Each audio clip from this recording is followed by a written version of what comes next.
இருந்துச்சு. டெல்லி தப்பிச்சிச்சு அப்படிதாங்க சொல்லி ஆகணும். ஏன்னா எஸ்ஆர்எச் டெல்லி மேட்ச்ல டெல்லி 20 ஓவருக்கு 135 தான் அடிச்சிருந்தாங்க. பேட்டிங் உடஞ்சி சுக்குநூற உடஞ்சிருச்சுங்க. என்ன பண்றதுன்னு தெரியல. 6 ஓவருக்கு 29 4 விக்கெட். கமின்ஸ் நான் லீடரா நான் வந்து போறேன்னு சொல்லிட்டு ஓவருக்கு ஓவர் விக்கெட் எடுத்தாரு. ஃபர்ஸ்ட் பால் விக்கெட், 3வது ஒரு ஃபர்ஸ்ட் பால் விக்கெட், 5வது ஒரு ஃபர்ஸ்ட் பால் விக்கெட், வேற லெவலில் விளாண்டாரு. ராகுல் நம்பர் 4 ஆடுறாரு, ஓப்பனிங் ஆடணுமா நம்ம 3 ஆடணுமா, ஏகப்பட்ட குழப்பங்கள் இருக்கு. ஹேமந்த் பதானி அதை பற்றி ஆலோசிப்பாரா தெரியல. ஆக்சுவலா டெல்லி வந்து ஒரு ஒரு நல்ல விஷயம்னா மழை வந்ததுனால தப்பிச்சுட்டாங்க. அதனால பாயிண்ட்ஸ் டேபிள் எக்கச்சக்கமான டிராமா காத்திருக்குங்க. ஆனா டெல்லிக்கு மிகப்பெரிய சவால் என்ன மட்டும் தாங்க இருக்கு.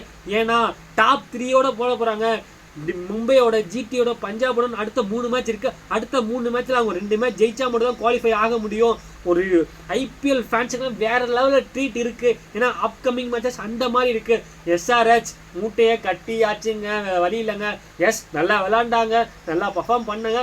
இருந்தாலும் அந்த 0.001% ஹோப்பும் இந்த மேட்சோட போயிடுச்சுங்க. இந்த வீடியோ பிடிச்சதை லைக் பண்ணுங்க, ஐபிஎல் பார்க்க ஷேர் பண்ணுங்க, மறக்காம நம்ம சேனலை சப்ஸ்கிரைப் பண்ணுங்க. Thank you guys.